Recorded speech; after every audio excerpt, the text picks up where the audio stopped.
In today's video, we're checking out the Jacques Fat Burner Professional Compressor. It also has a boost output over here, which we'll get to a little bit later in the video.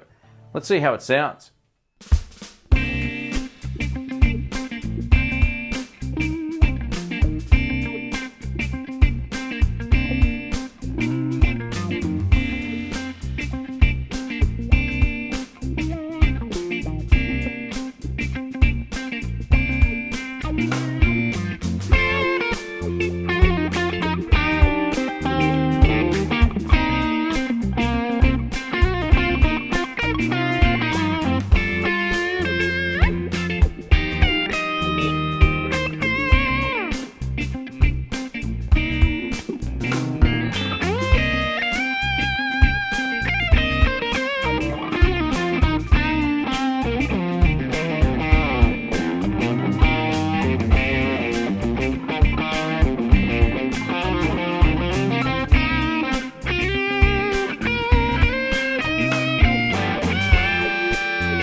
Welcome back to the channel, folks. My name's Shane. I hope you liked that new backing track. If you did, please give the video a thumbs up. I appreciate that. I put a lot of work into these videos. You are listening to the compressor pedal called the Fat Burner from Jacques. Let's take a look. Here's the pedal up close. Now we get three main controls on the pedal, and these are the ones that you'll be using the majority of the time. The volume control controls how much output we're going to get or how much we want to boost the volume into another pedal. We'll get to that in the video. The sustain is how much compression we're adding, and the muscle controls how fast the pedal reacts to the compression. So if we have it further this way, it feels a lot faster than it does when it's this way. So if we have it to the left, we're basically gonna have less dynamics in our sound, and if we have it this way, it's gonna allow the note to bloom a little bit more, and I'll show you that in the video. Now on this side, we have a boost control. Now this is only active when you're running out of the second output over here. So you can send this to a line signal output into a sound card or to a secondary amplifier. One of my favorite things about all of the Jacques pedals so far is they've got this silent switching system. It's really cool. It feels great under the foot or even under the thumb if you leave them on a desk and play. But yeah, it feels really great. And as you can see, these are handmade in the EU. Jacques, obviously out of France. Firstly, a massive thank you to Jacques for sending this out for the review. I really appreciate it. If you want to find out more about this, links will be below, and I'll give you my thoughts about this pedal at the end of the video. So we're going to test this out in a number of different ways, both clean with some overdrive, some wah, and we're going to see just exactly what it can do. Here we go.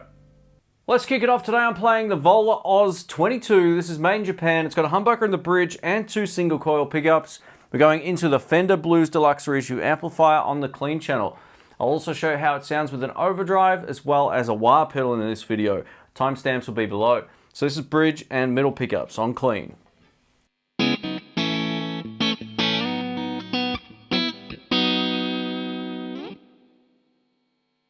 And now with the Fat Burner compressor on, here we go.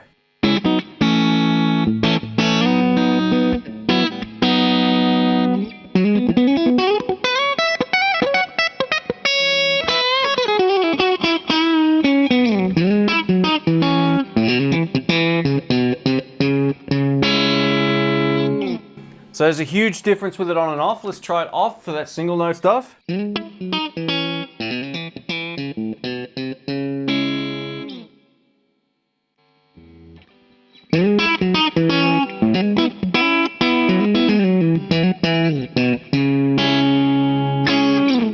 So not only is it a little bit louder, but it's just evening out the dynamics. Now you'll either like that or you won't when you play a compressor pedal. It's just one of those things, but this feels really good to play, and it's just a much fatter signal going out of the amplifier. So yeah, great for clean tone players. If you're a big fan of playing clean, compressors are where it's at. Another popular way of running a compressor pedal is straight into the front end of your favorite overdrive or distortion pedal. So for this video, I've got the Overtube from Jacques. This is essentially like Stevie Ray's dual tube screamer setup, but I've currently got it set to single mode just to show you how it sounds. So this is neck pickup.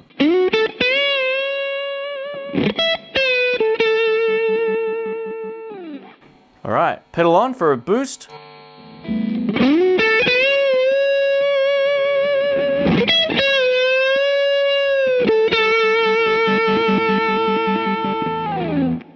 Now notice, as the note started to die there, it started to get louder again. So the compressor is bringing up those quiet sections. I also noticed, being that this is a single coil guitar, and this is one of the traps with a compressor pedal sometimes, is it will boost up the noise floor. So if you've got a bit of buzz in your signal, you're gonna hear more of that because it's bringing up all those quiet parts. But overall, it still works really well, this bridge.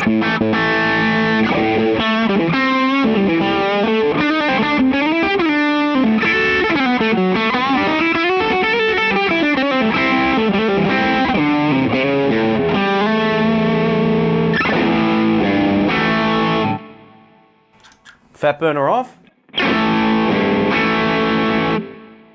Now it was pretty heavily squishing my signal there, and that type of thing might not be for everybody, but I know plenty of guitar players that use a compressor in that way just to give them a little bit of an edge when it comes to their solo tones. Let's try some funky wah pedal stuff now. I've got my GCB 95F on the floor. We're gonna start with the Fat Burner currently off, and then we'll turn it on. Now what a compressor will do generally in this situation is take away some of those really high frequency transients that you'll hear. Now the transient note is those initial notes that really spike up. It just makes everything more even. A lot of funk players love having a compressor into it or after a wah, depending on their particular setup. So let's give this a shot.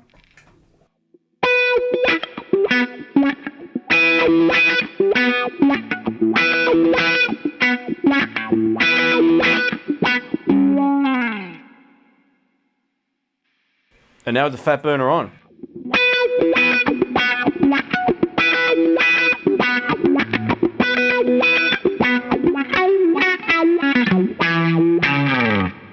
Let's change up the attack or the muscle. We'll put it all the way the other way now. Here we go.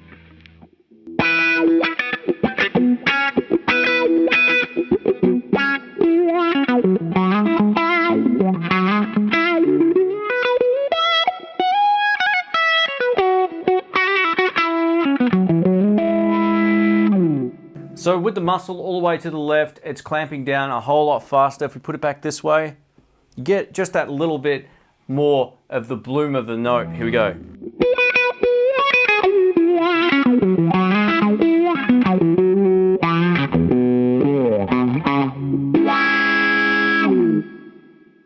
One of the most unique things about this compressor pedal is the boost output. I've currently got it going to my Kemper, which is a profile of my Marshall DSL 40CR back here.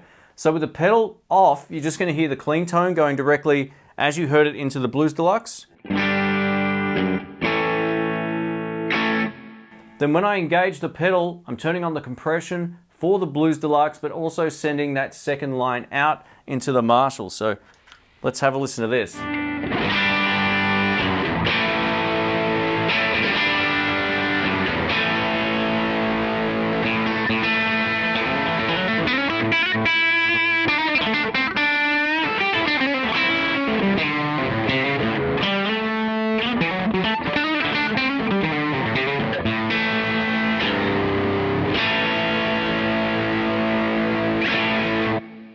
So it opens up some possibilities there, not only just for direct recording to a sound card, but if you want to play live and then just kick in the compression at a particular moment in the gig and activate a second amplifier, you can absolutely do that. Thanks for watching, folks. My name's Shane. Let us know what you think of this compressor pedal. I'm going to give you my thoughts about this right now. So in terms of just being a straight up compressor pedal, it does that really well. I love the fact that the Jacques stuff is nice and simple. There's not 10 different controls that will confuse you to no end. It's just nice and simple. And I like pedals where I can turn them on, set everything to about 11 or 12 or 1 o'clock even, and they just work, and this does that extremely well. I thought it stacked really well with the Overdrive, so if you've got a tube screamer or any other type of pedal, it's going to work fine with that. I always love using compression, especially when I'm recording with a wah pedal. It just really sounds great. So if you're a country picker or something like that, compressor pedal is almost law on a pedal board. But yeah, it really does some cool stuff, and I really like what it does based on its simplicity. I don't know if I'd ever really use that boost out, to be honest. I find that unnecessary, but that's just for me personally. So depending on your particular situation, or if you just want to click in, say, a secondary amplifier for a solo here and there, then you can get it out of this. So I like the fact in that case it is a separate signal going out, but it's not something that I would personally use. But overall, it's a pretty cool pedal. These are handmade in the EU as well, and yeah, they make good stuff. I've got one of his delay pedals on my board, and I've had it on there for quite some time. So coming up, I'm also going to do a review of this dual overdrive pedal. This was heavily inspired by the Stevie Ray dual tube screamer thing. So yeah, subscribe if you're not already subscribed. This will be coming up in the near future. So thanks again for watching. My name's Shane. To find out more about this, links will be below. Thanks again. See ya.